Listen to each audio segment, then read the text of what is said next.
नमस्कार। आशा है आप सब बहुत अच्छे हो। दोस्तों, देखते ही देखते 2 महीना हो गया हम लोगों का ये अर्थशास्त्र चैनल में हम लोग वीडियो डाल रहे हैं। 2 महीने में मैं जितना वीडियो डाला, हो सकता है उनमें से कुछ वीडियो आपको एकदम पसंद नहीं आया हो, कुछ वीडियो आपको जानकारी का एक नया रोशनी दिए हो, और कुछ वीडियो एकदम ही आपका मनोरंजन का विषय बन के रह गया हो। चाहे कुछ भी हो, मेरा ये चैनल का ये शुरुआती दौर में मेरा ये मकसद हमेशा ये रह रहा है कि मैं आप लोगों को अपना क्लास के लिए तैयार करूं। डरिए मत, मैं ये जो क्लास चलाऊंगा ये कोई पैसे के विनिमय नहीं होगा। चैनल में जो लोग कुछ सीखना चाहते हो, टेक्निकल एनालिसिस हो, फंडामेंटल एनालिसिस हो, तो उन लोगों के लिए इस चैनल में मैं एक क्लास चलाऊंगा नियमित रूप से, जिसके माध्यम से आप लोग थोड़ा बहुत टेक्निकल फंडामेंटल के ऊपर जानकारी हासिल कर पाओगे। खैर, कुछ भी हो, लेकिन अभी जो हम लोग श्रृंखला चला रहे हैं, इसके माध्यम से आप लोगों को रोचक कहानी, जीवन में घटा हुआ घटना, ये सब चीज के माध्यम से आप लोगों को वो बहुमूल्य एक्सपीरियंस या तजुर्बा देने का कोशिश कर रहा हूं जो आप लोग हाल ही में मार्केट में आने के कारण से नहीं हासिल कर पाए हो। क्योंकि देखिए, मार्केट में हर कोई तेजी के माहौल में ही आता है और ये उम्मीद से आता है कि मैं इस मार्केट में बहुत पैसा कमाऊंगा, लाखों करोड़ों रुपया कमाऊंगा। कितनों का ये मनोकामना पूरा होता है ये तो पता नहीं, लेकिन ज़्यादातर लोग यहाँ पे नाकामयाबी हाथ में लेके घर चले जाते हैं। तो आज का ये क्लास में मैं ये कोशिश कर रहा हूँ आप लोगों को ये समझाने का कि ये जो स्टॉक मार्केट नाम का एक बहुत बड़ा समुंदर है, इसमें हम लोग कौन कहाँ पे खड़े हुए हैं। देखिए, मार्केट में जो कोई भी व्यक्ति है, स्थूलकार में ये कहा जाता है कि या तो वो ट्रेडर है या तो इन्वेस्टर है। कहीं ना कहीं सही है, कहीं ना कहीं इसको सही माध्यम से व्याख्या नहीं किया जा रहा है। अगर मैं कहूं कि इस मार्केट में हम सभी ट्रेडर हैं, तो कुछ व्यक्ति कहेंगे ये कैसे पॉसिबल है, एक इन्वेस्टर कैसे ट्रेडर बन सकता है। वास्तविकता यह है, एक इन्वेस्टर भी मार्केट के नजरिए से एक ट्रेडर ही होता है। तो आज हम लोग ये समझने का कोशिश करेंगे, इस मार्केट में हम लोग जो कोई मार्केट के हिस्सा है वो कौन सा क्लास में बिलोंग करते हैं। जैसे एक ट्रेन में होता है 1AC, 2AC, 3AC, उसी तरीके से इस मार्केट में हर एक व्यक्ति कोई ना कोई श्रेणी का सफर कर रहा है। तो सबसे पहले मार्केट में ये हम लोगों को मानना होगा, हम सभी ट्रेडर हैं। जो ट्रेडिंग कर रहा है वही ट्रेडर है। एक इन्वेस्टर भी कहीं ना कहीं ट्रेडर ही होता है। तो सबसे पहले ट्रेडर कितने तरह का होता है जान लेते हैं। ट्रेडर को 3 हिस्से में बांटा जाता है। एक है कोर ट्रेडर, दूसरा है स्विंग ट्रेडर और तीसरा है स्कैल्प ट्रेडर। अब ये कोर ट्रेडर, स्विंग ट्रेडर और स्कैल्प ट्रेडर क्या होता है? देखिए, मार्केट में जितना सारा ट्रेडर है उनका तो 3 श्रेणी में विभाजित हम लोगों ने कर दिए। जैसे हिंदू धर्म में होता है ना, जाति प्रथा, ब्राह्मण हुआ, क्षत्रिय हुआ, वैश्य, शूद्र, इस तरह का विभाजन है। मार्केट का ट्रेडर का भी इस तरह का विभाजन है। लेकिन कौन कितना प्रतिशत में है ये भी हम लोगों को एक बार जान लेना चाहिए। जैसे कोर ट्रेडर, मतलब इसी को हम लोग कहेंगे इन्वेस्टर, या दूसरे भाषा में कहे ट्रेन का पहली श्रेणी में सफर करने वाला यात्री। अगर 100 ट्रेडर मार्केट का है, मार्केट में अगर मान लीजिए 100 ट्रेडर है, ये 100 ट्रेडर में हमेशा याद रखिएगा मात्र 5%, मतलब 100 में से 5 जन व्यक्ति जो होता है ये कोर ट्रेडर या इन्वेस्टर बनता है। अद्भुत सा बात लगेगा सुनने में, लेकिन यही फैक्ट है, यही स्टैटिस्टिक्स है। अर्थात 100 में से केवल 5 जन व्यक्ति जो है वो इस मार्केट में समय देना चाहता है। मतलब जिसको अमीर बनने का कोई जल्दबाजी नहीं है। सुनने में कितना अद्भुत लगता है ना। मैं भी जब पहली बार ये सब पढ़ा था तब मुझे भी अद्भुत ही लगा कि 100 व्यक्ति में से सिर्फ 5 व्यक्ति ऐसा है जिसको यहाँ पे अमीर या धनी व्यक्ति बनने का कोई जल्दबाजी नहीं है। आखिरकार ये 5 व्यक्ति ही धनी बनता है। वो बात का क्लास में हम लोग डिटेल में समझेंगे। तो 100 में से 5 जन हो गया जो कोट ट्रेडर या इन्वेस्टर बनता है। फिर आता है स्विंग ट्रेडर। 100 में से 15 व्यक्ति या बहुत अधिक हुआ तो 20 जन स्विंग ट्रेडर बनता है। अब ये स्विंग ट्रेडर क्या है? स्विंग ट्रेडर का भी प्रकार भेद होता है। स्विंग ट्रेडर मतलब क्या? अगर मैं मोटे तौर पे आप लोगों को समझाऊं, स्विंग ट्रेडर वो है जिसके पास अमीर बनने का चाहत तो है लेकिन उतना जल्दबाजी नहीं है। मतलब मान लीजिए आज कोई एक शेयर लिया, आज के आज ही उसको अमीर बनने का नहीं है। वो ये शेयर लेने के बाद कुछ दिन इसको घर में रखने के लिए मानसिक रूप से तैयार है। स्विंग ट्रेडर का भी प्रकार भेद होता है। जैसे कोई आज एक शेयर खरीदा, एसीसी मान लीजिए खरीदा है, वो ये एसीसी को कुछ ना कुछ चीज देखने के बाद ही तो खरीदा होगा कि उसको लग रहा है कि फलाना एसीसी बढ़ जाएगा। अब ये बढ़ने का बात तो होता है, दिन का दिन बढ़ सकता है, ये हो सकता है कि ये हफ्ते में बढ़ेगा, यह हो सकता है ये महीने में बढ़ेगा। तो ये हफ्ता या महीना, ये समय शेयर में हम लोग पैसा इन्वेस्ट करते हैं। सिर्फ पैसा ही नहीं इन्वेस्ट करता है, हम लोग शेयर खरीदने के बाद उसमें समय भी इन्वेस्ट करता है, अपना पेशेंस भी हम लोग इन्वेस्ट करते हैं। तो वो व्यक्ति को आज के आज ही अमीर बनने का नहीं है। वो इसको 7 दिन रख सकता है या महीना भर भी रख सकता है। इसको हम लोग कहते हैं डिलीवरी बेस्ड स्विंग ट्रेडिंग। मतलब एक व्यक्ति हमेशा खाली हाथ में घूम रहा है। जैसे हम लोग जब हॉल में काम करते थे, हम लोग इस तरह का कुछ एक व्यक्ति को जानते थे जो लोग सिर्फ स्विंग के पीछे भागते थे, शेयर के पीछे भागते नहीं थे।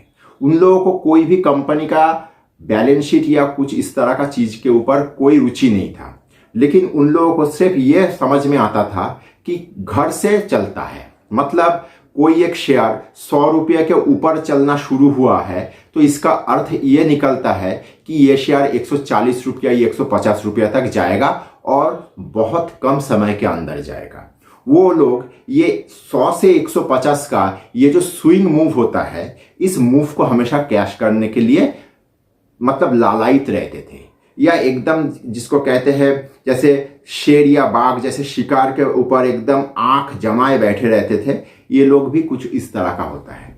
मैं एक व्यक्ति को जानता हूँ, पिछले 20-22 साल से जानता हूँ। वो नवद्वीप में रहता है। नवद्वीप मतलब हम लोगों का बंगाल में नदिया डिस्ट्रिक्ट बोल के एक जिला है, उस जिला में एक शहर आता है नवद्वीप धाम। वहाँ से ये व्यक्ति हर रोज सुबह 6:23 का हावड़ा नवद्वीप लोकल पकड़ के आता है, मार्केट में बैठता है। काम हर रोज नहीं करता है, लेकिन जिस दिन उसका मौका मिले उस दिन काम को चूकता भी नहीं है। उसको जिस दिन वो उसके पास मान लीजिए एक 20-22 शेयर का एक शॉर्ट लिस्टेड शेयर का तालिका रहता है। वो जानता है कि कौन सा शेयर में कब कौन सा स्विंग टॉप हो रहा है या स्विंग बॉटम हो रहा है, घूम रहा है। ये सारा चीज का लेखा जोखा वो अपना जेब में लेके घूम रहा है। जैसे जब भी जिस तरह से भी उसको मौका मिले वो उस मौके का भरपूर फायदा उठा के निकल जाता है। ये एक तरह का स्विंग ट्रेडिंग होता है। दूसरे एक तरह का स्विंग ट्रेडिंग होता है जो नॉर्मली लोग फ्यूचर ऑप्शन का स्ट्रेटजी के माध्यम से करने का कोशिश करता है। आप लोगों में से बहुत जन जानते होंगे कि मार्केट में एक अलग तरह का श्रेणी होता है या अलग तरह का एक सेगमेंट होता है जिसको हम लोग डेरिवेटिव सेगमेंट कहते हैं। इसका भी हम लोग एक बार क्लास करेंगे, एक श्रृंखला चलाएंगे फ्यूचर ऑप्शन के ऊपर भी। तो ये फ्यूचर ऑप्शन में ऑप्शन को लेके बहुत तरह का स्ट्रेटजी बनाया जाता है। मुख्यतः चार्ट ही उसके फाउंडेशन में रहता है, मादर चार्ट। जब जो भी होता है शेयर मार्केट में, कोई भी एक शेयर में जब एक ट्रेंड अपना गति में आता है तो वो लोग शेयर को ना लेके उसके जगह उस पर्टिकुलर शेयर का ऑप्शन के ऊपर काम करते हैं। ये एक बहुत बड़ा सब्जेक्ट है, कहीं ना कहीं थोड़ा बहुत जटिल भी है। जब उसका समय आएगा मैं उसको भी सिखाऊंगा। यहाँ पे हम लोग ट्रेडर का प्रकारभेद के ऊपर क्लास कर रहे हैं, तो इसको जस्ट छू के मैं निकल रहा हूँ। तो स्विंग ट्रेडिंग में ये भी एक तरह का स्विंग ट्रेडिंग होता है, जो हर रोज एग्जीक्यूट करने वाला चीज नहीं होता है। 100 में से 15 से 20 जन व्यक्ति इस तरह का स्विंग ट्रेडर होता है।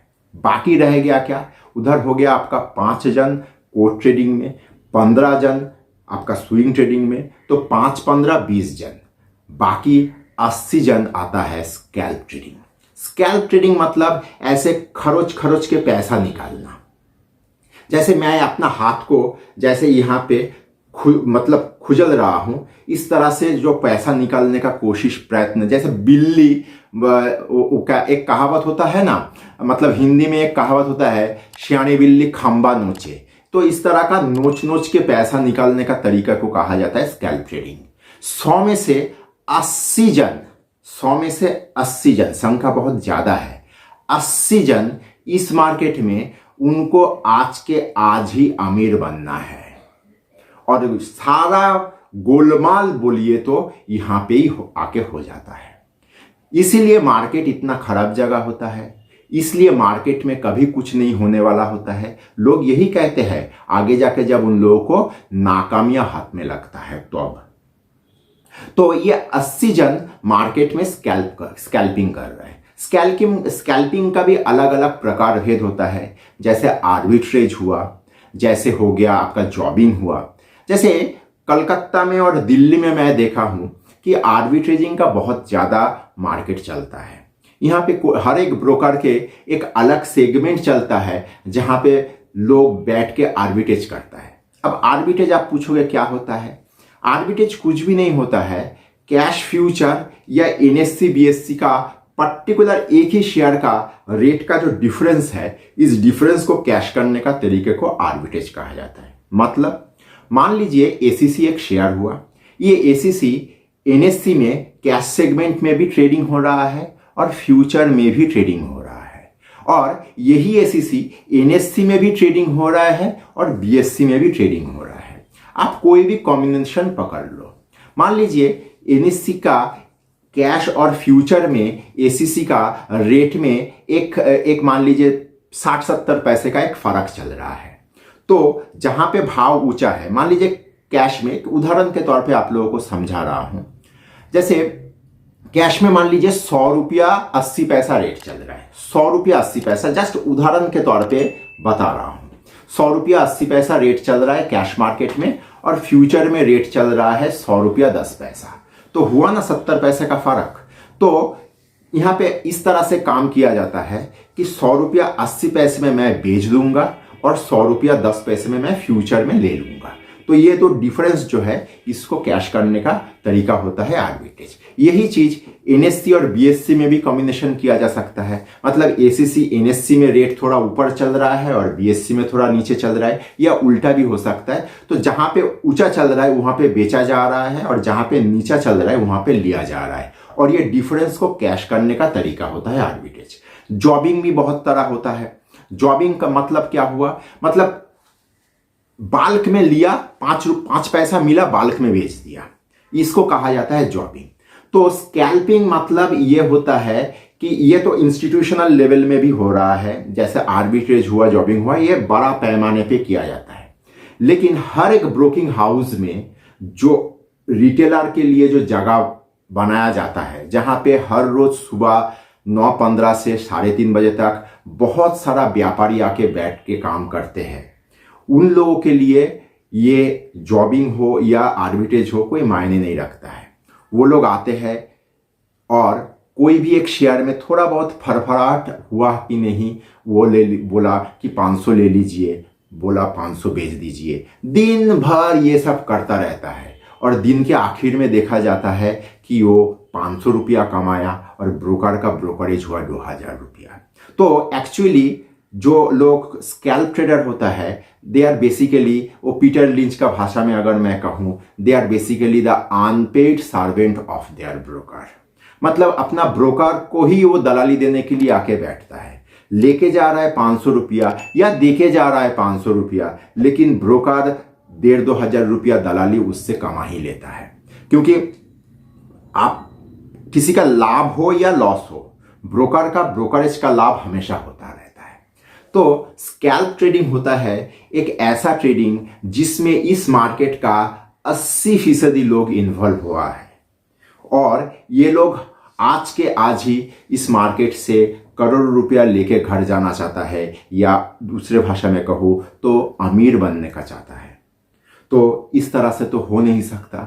तो होता ये है कि हमेशा वो, एक बार आप लोगों को कोई एक वीडियो में मैं अपना शुरुआती दिन का एक उदाहरण दिया था, जो कलकत्ता स्टॉक एक्सचेंज का प्रेसिडेंट का घर का एक इवेंट मेरे साथ घटा था, कि वो ओवरबॉट ओवरसोल्ड के बारे में आप लोगों को जब समझाया था, वहाँ पे मैं ये उदाहरण दिया था। तो उस उदाहरण में गुरुजी ने एक बात कहा था कि इस मार्केट में एक ऐसा जगह है कि जैसे डेमोक्रेसी में होता है ना, मेजॉरिटी सिस्टम को रूल करता है, जिसके पास नंबर होता है वही सरकार बनाता है, चाहे स्टेट में हो चाहे सेंट्रल में हो।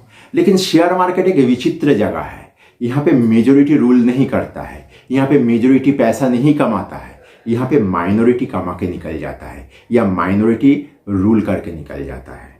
ये कोर ट्रेडर या स्विंग ट्रेडर इसीलिए इस मार्केट में सक्सेसफुल रहता है, क्योंकि 80 जन कमाएगा तो इस 80 जन को पैसा कौन देगा।